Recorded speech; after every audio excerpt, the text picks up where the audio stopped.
Para iniciar, é fundamental declarar expressamente que esta exploração é uma iniciativa e curadoria do Dr. Fábio Martins Fonseca, e com isso já em mente, eu quero propor um exercício de imaginação logo de cara para quem está acompanhando a nossa análise profunda. Opa, eu gosto de começar assim. O que a gente vai imaginar hoje? Pensa numa casa. Uma casa lindíssima, super bem decorada, mas que tá com o porão completamente inundado depois de uma tempestade horrível. Nossa, aquela água barrenta batendo no teto ali embaixo. Exatamente. Quando a gente pensa no modelo médico tradicional para tratar o sofrimento humano, é como se a gente chamasse uma equipe com aquelas bombas de sucção para esvaziar esse porão. Faz sentido, é uma emergência, né? A água precisa sair logo dali. Sim. A água tem que sair. Mas a grande questão que vai guiar a nossa conversa de hoje é a seguinte: um porão vazio e seco não transforma magicamente essa casa num lar aconchegante. Certo, com certeza não.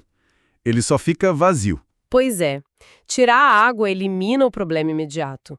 Mas isso não traz os móveis de volta, não traz as risadas na sala de estar, enfim, não traz a vida de volta. Essa metáfora da casa inundada é perfeita, sabe? Ela define muito bem o tom de tudo que a gente vai discutir aqui. Uhum. E o nosso tema central hoje engloba exatamente isso. É o episódio 6 do Problema à Prosperidade, Valores e Ação de Compromisso. A ideia é entender como parar de só secar a água e começar a construir vitalidade. E é crucial falar sobre isso, porque a gente vive numa sociedade que vende uma ideia muito perigosa do que seria uma normalidade saudável. Aquela ditadura da felicidade, né? Exato. A cultura atual bombardeia a gente com a mensagem de que o estado natural do ser humano é estar feliz o tempo todo, sem interrupções. O que é humanamente impossível. Eu fico exausta só de pensar nisso. Todo mundo fica. E a consequência lógica dessa armadilha é que qualquer desconforto, qualquer pontada de ansiedade ou de tristeza já é logo rotulada como uma doença que precisa ser eliminada a todo custo. Certo. Vamos vendar isso então, porque essa é uma crítica duríssima ao modelo biomédico clássico. E a gente não está tirando isso do nada. Quando a gente busca apenas a ausência da dor, a gente acaba se afastando da verdadeira prosperidade psicológica. Sim, e a gente tem um material riquíssimo aqui que sustenta essa visão.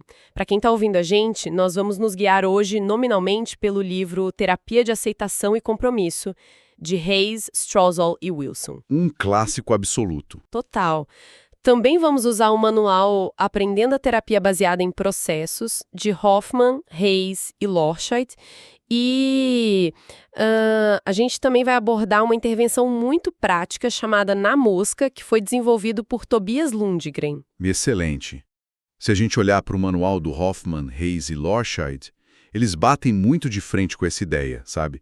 Essa ideia de que sucesso terapêutico é apenas reduzir sintomas. E eles explicam isso de um jeito super claro, né? Muito claro. Eles argumentam que focar só na redução de sintomas é problemático, porque a ausência de dor não prevê o sucesso futuro. E pior ainda, ignora as necessidades reais da pessoa. Me dá um exemplo prático disso. Como isso funciona no dia a dia? Pensa no mecanismo. Imagina uma pessoa que sofre de uma ansiedade social extrema. Se o objetivo absoluto dela for apenas reduzir o sintoma... Ou seja, não sentir ansiedade de jeito nenhum. Isso. A estratégia mais eficaz a curto prazo seria ela nunca mais sair de casa. Ela tranca a porta, corta o contato com o mundo inteiro e pronto. O sintoma da ansiedade social despenca, né? Despenca. O gráfico no consultório ia mostrar uma melhora absurda. Mas a que custo, gente? Exatamente. A vida dessa pessoa encolheu até praticamente desaparecer. Voltando para minha analogia, é o equivalente a esvaziar o porão tacando fogo na casa inteira. Nossa, pesada a imagem, mas é real. Não tem mais enchente, claro, mas também não tem mais onde morar. A vida acabou ali. E é por isso que a terapia baseada em processos vira o jogo. O foco sai daquela coisa de simplesmente catalogar síndromes e tentar curar a depressão ou eliminar a ansiedade. O alvo passa a ser positivo, então. Isso. A pergunta passa a ser como a gente pode promover relações significativas, Como a gente cria processos adaptativos que se sustentam sozinhos com o tempo? Porque a vitalidade não é um prêmio de consolação que aparece só quando a dor vai embora, né? Nem um pouco. A vitalidade é um alvo que precisa ser ativamente fortalecido. Isso muda completamente a perspectiva, porque se a gente passa a vida inteira lutando contra a água no porão, com aquele balde na mão, a gente nunca sobe as escadas para decorar a sala de estar. Não sobra tempo nem energia. Pois é, e é exatamente aí que o conceito de valores entra na nossa conversa. Mas a gente precisa ter muito cuidado aqui. A palavra valor é usada de um jeito muito frouxo hoje em dia. Demais. É por isso que o livro de Hayes, Strousel e Wilson traz uma definição técnica que eu quero jogar na mesa agora para a gente poder destrinchar. Manda ver. Eles definem valores como consequências verbalmente construídas e crucialmente livremente escolhidas de padrões de atividade contínuos e dinâmicos. Ok, pausa para respirar. Isso soa bem denso. Sim, eu sei. Eu fiquei super curiosa. O que consequências verbalmente construídas quer dizer na prática numa terça-feira de manhã? A linguagem acadêmica pode assustar mesmo, mas o conceito por trás é fascinante. Quando a gente diz que um valor é verbalmente construído, a gente está dizendo que ele é uma história. Uma história que a gente conta para nós mesmos. Isso. É um ideal que o ser humano é capaz de formular através da linguagem e da imaginação. Pensa num cachorro, por exemplo. Um cachorro não tem valores verbalmente construídos. Ele só reage, né? Se tem comida, ele vai, se tem dor, ele foge. Exato. Ele reage a estímulos imediatos. Mas nós, humanos, não. Mas podemos olhar para o futuro e dizer: eu quero ser o tipo de pessoa que age com coragem, mesmo quando eu estou apavorado. Ah, entendi. Isso é uma construção verbal. A gente usa a linguagem para criar esse norte. Perfeito. E a outra parte fundamental dessa definição é que valores são contínuos. Eles funcionam meio que como verbos ou advérbios. Tipo, agir amorosamente ou contribuir socialmente. Exatamente. Diferente de um objetivo. Porque um objetivo a gente pode simplesmente riscar de uma lista, né? Com certeza. Comprar uma casa, terminar a faculdade, casar. Você atinge aquilo e pronto, acabou o objetivo. Ninguém acorda num domingo de manhã e diz: bom, terminei de ser um pai amoroso para sempre. Deixa eu riscar da lista qual é a próxima tarefa do dia. Nossa, ia ser bizarro. O objetivo é casar. O valor é ser um parceiro presente. O objetivo é ter o filho. O valor é o momento a momento. Limpar um joelho esfolado, ter paciência na hora de ensinar o dever de casa. Isso. Estar lá quando a coisa fica difícil. É aí que o valor respira de verdade.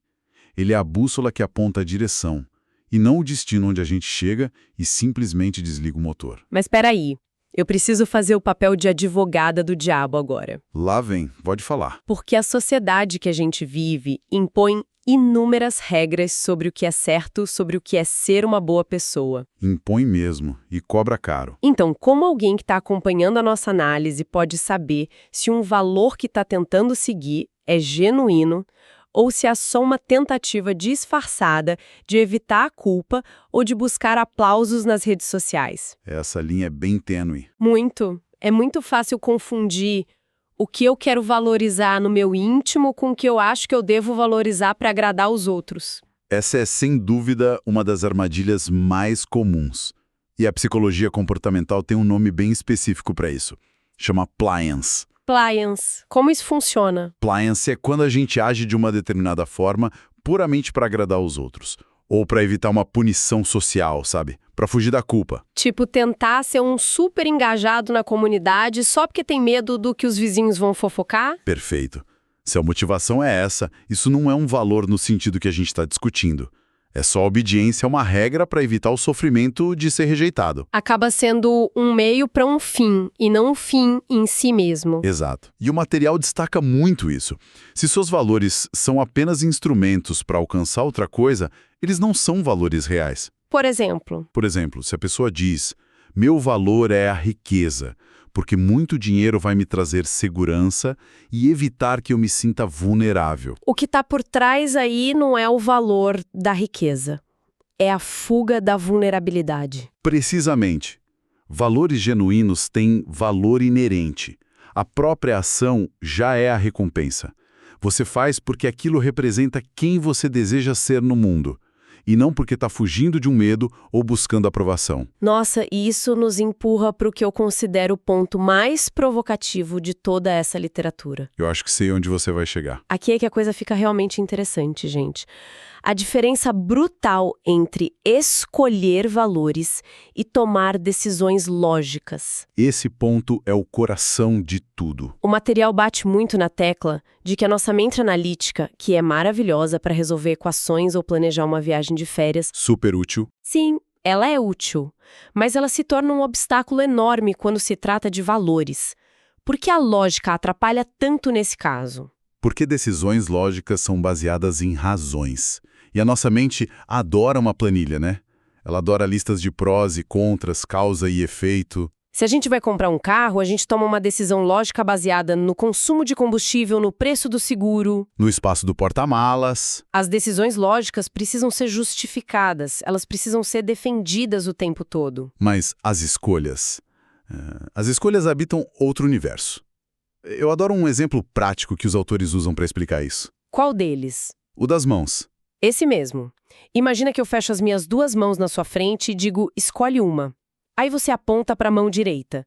Se eu te perguntar por que você escolheu a mão direita, a sua mente analítica vai entrar em pânico por um segundo. Ela vai tentar inventar uma justificativa na hora. Sim, ela vai dizer, porque eu sou destro, ou porque a luz bateu nela primeiro. Mas se a gente for honesto no nível mais profundo, a resposta verdadeira é simplesmente porque sim. Exato.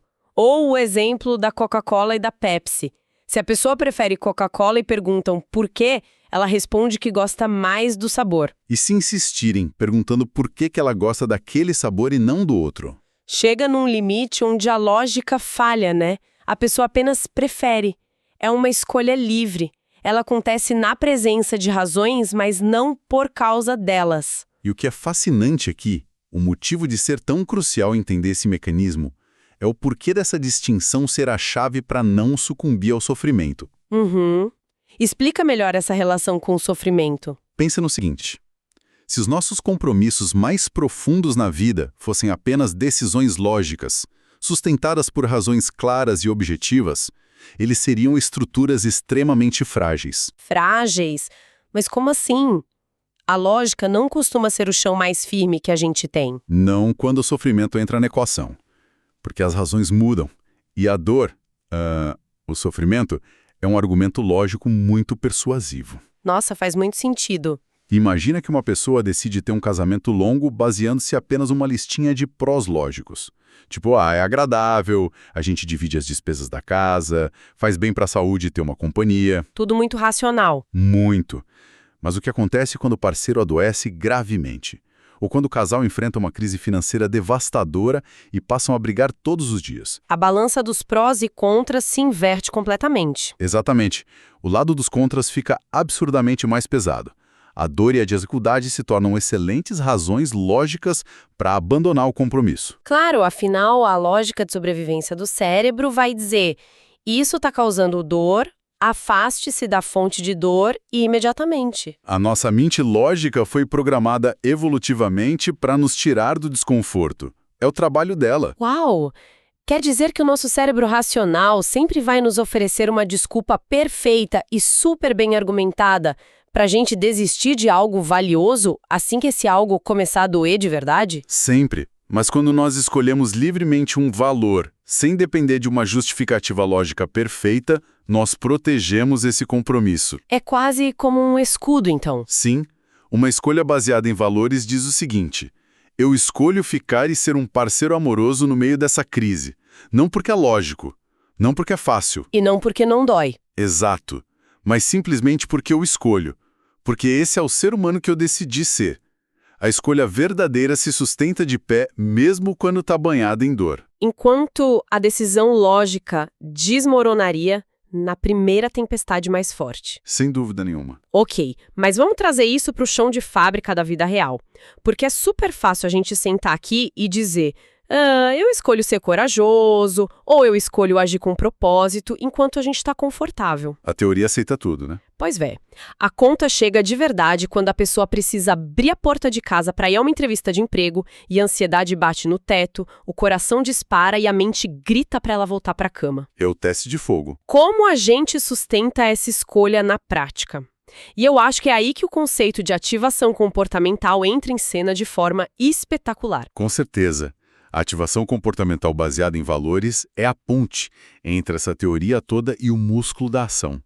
A grande armadilha do sofrimento é a ilusão de que a gente precisa esperar a vontade chegar para poder agir. Aquela ideia de que eu primeiro preciso consertar a minha emoção, sentir confiança, me acalmar, para só então dar o passo. A famosa frase, quando eu me sentir melhor eu faço. Que é um passe livre para a estagnação total. A gente fique esperando para sempre. Na ativação comportamental, a aceitação das emoções difíceis já está embutida na própria ação. A pessoa não tenta se livrar da ansiedade para sair de casa. Ela sai com a ansiedade junto. Ela coloca a ansiedade debaixo do braço como se fosse uma mochila pesada e sai de casa com ela. A ação construtiva acontece mesmo quando o humor está péssimo. O valor de estar presente no mundo supera a necessidade de não sentir o desconforto. Perfeitamente resumido. Eu fico pensando em como a gente materializa isso de um jeito prático para quem nos ouve. Porque falar de agir com valores às vezes soa abstrato demais, sabe? E as referências que a gente está usando hoje trazem uma ferramenta muito inteligente chamada intervenção na mosca. O famoso bullseye, desenvolvido pelo Tobias Lundgren. Isso. Eu queria que a gente pintasse esse quadro visual.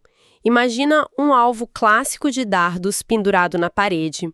Ele é dividido em 4 fatias grandes, como se fossem fatias de pizza. E essas fatias representam áreas fundamentais da vida, né? Sim. Trabalho e educação, lazer, relacionamentos e crescimento pessoal. O pontinho exato no meio do alvo, a verdadeira mosca, representa viver plenamente de acordo com os seus valores naquela área específica. E os círculos que vão se afastando do centro representam o seu distanciamento desses valores. Exato. A tarefa é simples, mas super reveladora. A pessoa deve marcar um X nesse alvo, indicando onde ela sente que está vivendo no momento em relação a cada uma dessas áreas. Mas o que torna essa ferramenta genial não é só esse diagnóstico visual. É o mecanismo psicológico que ela aciona na pessoa.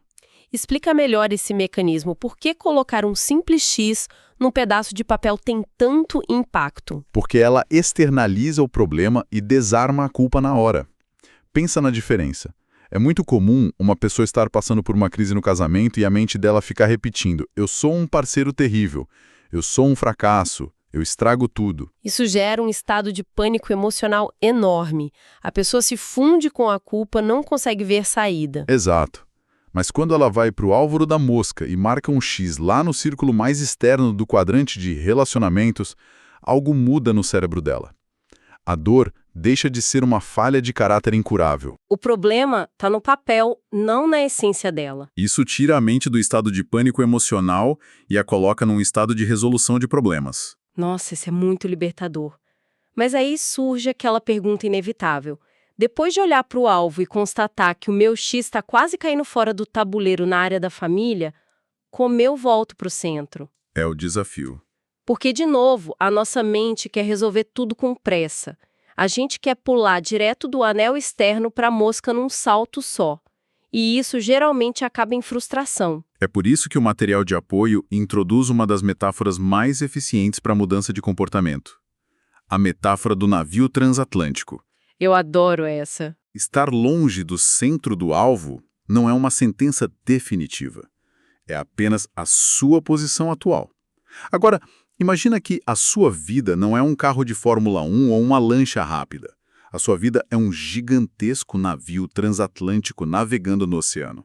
E navio grande não muda de direção rápido. De jeito nenhum. Se você está na direção errada, você não consegue dar um cavalo de pau. A física simplesmente não permite. Traduzindo para a vida real, você não vira um pai impecável, um profissional focado e um parceiro amoroso do dia para a noite só porque percebeu que estava errando. Exato. A ação de compromisso É o equivalente a girar o leme do transatlântico em apenas alguns pequenos graus.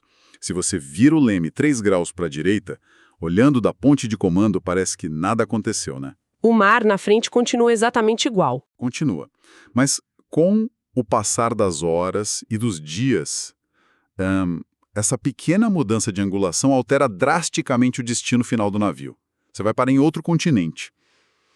Então, na prática, mover o leme significa escolher uma ação minúscula, mas que seja alinhada aos valores no dia de hoje. Isso. Você não precisa resolver todo o distanciamento do seu casamento hoje. É impossível. Mas você pode escolher enviar uma mensagem gentil à tarde.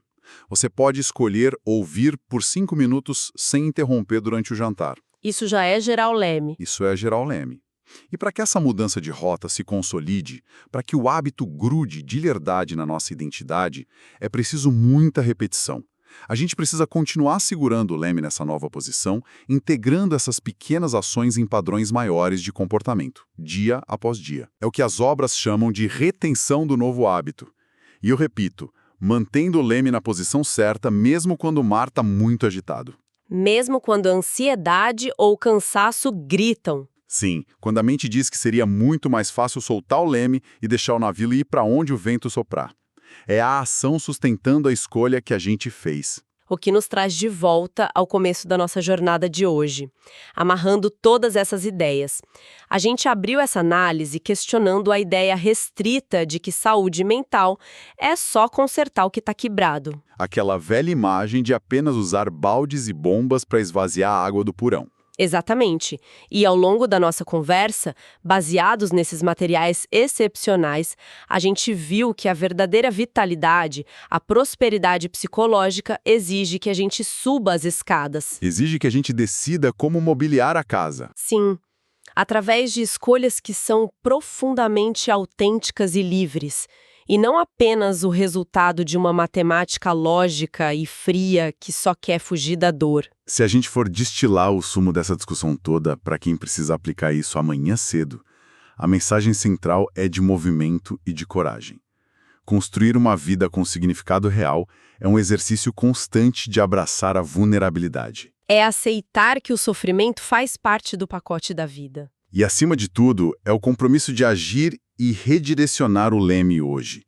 Com a bagagem emocional que você estiver carregando hoje, sabe?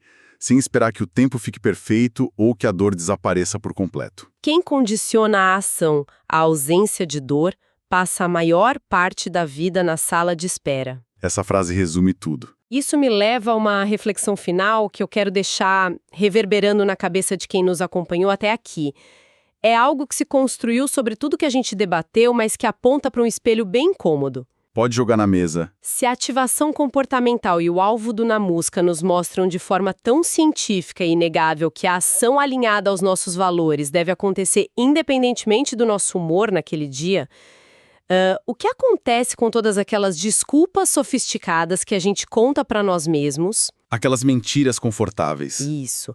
Aquela narrativa de eu só tô esperando a hora certa. Eu preciso esperar esse projeto acabar para ter mais tempo. Ou eu vou esperar essa crise de ansiedade passar de vez para finalmente começar a viver a vida que eu tanto planejo. A verdade é que se a máquina de raio-x está quebrada e a precisão da engenharia não se aplica à alma humana, não existe um momento ideal. Nunca vai existir. Talvez o único momento perfeito para começar a girar o leme e mobiliar o nosso porão seja exatamente agora, mesmo que a água ainda esteja batendo nos nossos tornozelos. Pensem nisso. O leme está na mão de cada um. E para encerrar de forma adequada, declaro expressamente, mais uma vez, que a exploração que fizemos hoje é uma iniciativa e curadoria do Dr. Fábio Martins Fonseca. Um grande abraço a quem nos ouviu e até a próxima análise profunda.